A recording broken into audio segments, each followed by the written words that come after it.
Some say it's a bold budget. It shows Singapore's financial power, firepower. Why is there a need to have such a huge budget at this point in time? Well, I think the economy is already feeling the effects of the global slowdown, and this virus outbreak will have a fairly negative impact on the global economy as well as on the Singapore economy. If you look at China's integration with the global economy, it accounts for a much larger share of the the global GDP than during SARS. And our economy is a lot more integrated with China's, and so are the ASEAN economies. How dire could it potentially be for Singapore's economy? Well, it depends very much on the duration and severity of the outbreak, because today the global supply chains are a lot more integrated, and therefore the ripple effect of what is happening in China will have a critical effect on the rest of us. And that's why we think it's important to stabilize the economy. You said during your budget announcement that there is further funds to spend if needed. I mean, are you concerned at all the kind of signal on fiscal prudence you may be sending across to investors if it comes to that? Well, it is because of our fiscal prudence that we have this large reserves that we could use in this current term of government. And at the same time, we also have our past reserves if we ever had to call on it, but in which case we will need the approval of the president. But for now, the government has been very prudent in the first few years of our term, and I have enough firepower to deal with this for now. Prior to the budget, Singapore cut its growth projection to within a range of a contraction of 0.5% to as high as 1.5%. Yes. Given that the budget that you announced yesterday, how confident are you that the worst is over, that the contraction of 0.5% can be averted? Well, our central scenario is still that we will have some positive growth this year, and that this budget will provide a fairly large fiscal boost to the economy. But as I said, it all depends on what happens into the global economy in the coming months. And that in turn depends on how far the virus outbreak spreads and how severe it is. So the growth projection was on the premise of the budget that was announced yesterday? No, I mean that the growth projection was already a certain baseline, and that when we had this stabilization package, it will, I think, give further support to the economy. Are you concerned about a potential recession? Prime Minister Lee Hsien Loong has said that the possibility of a recession is there.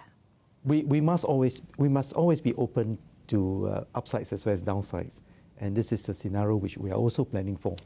Could the budget help Singapore perhaps do better than the baseline case of 0.5% growth for 2020? Well, it is intended to, but again, as I said, it all depends on how the global economy goes. You talked about how the global... I will say that the big thing that we're doing is to make sure that we support our people. We support them we support our people, we support our enterprises, and that use this period of this downtime to restructure, because there are also major structural forces at work that we need to deal with. So we are dealing with the budget not just in the short term, but using the stabilization measures and having a part of it to also work on our transformation. DPM, you talked about how the global economy is more reliant on China now. Has China done enough to ensure that it doesn't see a protracted slowdown? Well, I think China's priority at this stage, which is a very important one in the last few weeks, has been to contain the outbreak. And they have taken very, very decisive measures to deal with it. And that the cooperation with the global community has been good. In particular, when they put out the sequence of this virus, it allowed the global research community to find ways in which we could provide better detection. And that's how we have been able to come up with the coronavirus detection kits. So that, I think, is the right priority. And now they are also signaling that they need to support the economy, which again is positive. We've seen how governments in Asia in particular have resorted to fiscal stimulus to help boost the economy. Where Singapore is concerned that balance between fiscal and monetary, I mean, is there less pressure now on monetary policy given how big that fiscal boost is from yesterday's budget? Well, our monetary policy as you know, we operate on an exchange rate centered policy, and that exchange rate has a sufficient band for us to, for the exchange rate to move as appropriate. And MAS has signaled that, it has sufficient bandwidth in this band for the currency to move. So I think they will work in complementary ways, both our monetary and fiscal policy. But as I said, it's not just the monetary and fiscal policy. We are building into this a very important structural policy for us to manage not just the short term, but also the long term. Because it's like, you're on a boat and you see a huge wave coming. We need to survive the huge wave in order to get there.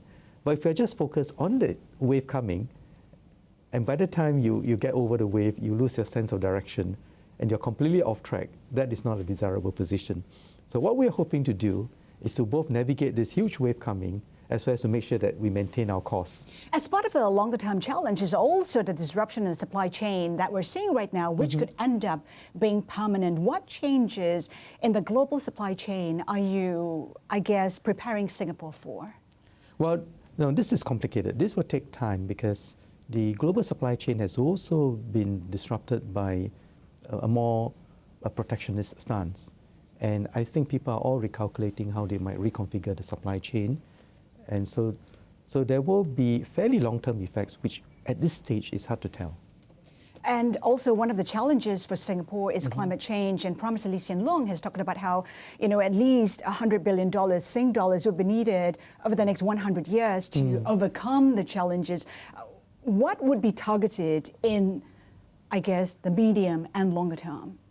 Well, so we have set up a coastal and flood protection fund because as a small little island, low-lying island, it is important for us to take climate change seriously. And that our estimate is that it will cost at least $100 billion over 100 years for us to take some mitigating measures and to protect the island. But if we start early and think long term, we can begin the preparation.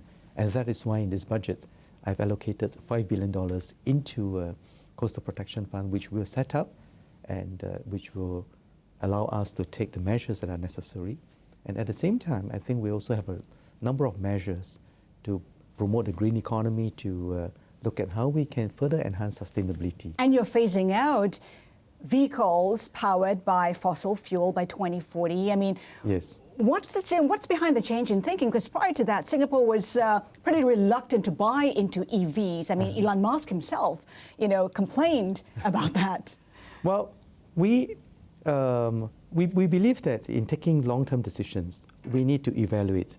And at the earlier point, when we were evaluating the different options, we didn't think that there was, we didn't think that it was early enough. I mean, there was sufficient move for us to take that action yet. But as we monitor the evidence more carefully, we decided that this is the direction that we want to go. And once we decide on it, we can then take decisive action. So we are going for cleaner vehicles and phasing out, the more pollutive and the more energy-intensive vehicle by 2040. And I think that is a right direction for us to go. Any response to what Elon Musk said, that Singapore is unwelcoming to Tesla and unwelcoming when it comes to EVs? Well, no, we welcome good options. Yeah, and if Tesla comes up with even better options, you're most welcome. And not just Tesla, but any company that is doing any of this, because I believe that there will be innovations coming out in this sector in the coming years. DPM property is a huge part of the Singaporean psyche. In fact, they look at it as a barometer of how well they're doing economically. Right. I'm just wondering because, the government removed a housing developer restriction recently, and some analysts are already concluding that it's just the first step towards the unwinding of cooling measures. Are they right? Are they misguided? I think they're reading too much into that. They are reading too much into that because for this island state, it is very important for us to monitor the property prices very carefully. Don't forget that the global financial crisis was caused by property, and in fact, property that was subprime and that were packaged into CDOs. So it is important for us to look at the linkages across the economy and how, in particular, the linkages between the financial sector and the real economy, and to make sure that we do the right thing. And of course, in Singapore's context, property is not just an investment, it is a home for people. And we must make sure that we get that right, that everyone must feel that this is my home. This is something which I, as an ordinary worker, has something to look forward to. What would it take for you to remove the 20% buyer's stamp duty, which is considered pretty punitive to those in the industry? Well, if people stop speculating. Which you can't control, but yes. what signs are you looking at Yes. before you would tweak that? No, it is not on our radar at this point, because I think, as I said, we need to make sure that we stabilize the economy and we address long-term structural issues. And long-term structural issues will be, first, technology and innovation. This is going to power growth in the next phase. The next phase, not just for Singapore, but for the global economy. And we want to make sure that we are in that. And very importantly, I would like Singapore to be a global Asia node of technology, innovation, and enterprise, where technology, innovation, and entrepreneurship can power growth. And I use the term node so that to connote that there will be many nodes around the world, and we would like to link up with global nodes in this area. And that is why we are sending our young students on this 70 by 70 program, so that they understand Asia. And when we understand Asia, we can play a role. Global companies can come into Singapore to access Asia. Asian companies can come into Singapore to access the world. DPM, just one final question before we let you go. I mean, you're slated to be the next Prime Minister. Any sense whatsoever you can give us in terms of when the transition of power will be? Well, first and foremost, it is important for my party to win the support of our people. What are the chances of that? Well, you must take every election as never take any election for granted, and therefore we will let Singaporean voters decide on which is the party that is best able to take them forward, that is able to navigate through these very difficult times. And then we can discuss details of our lineup later.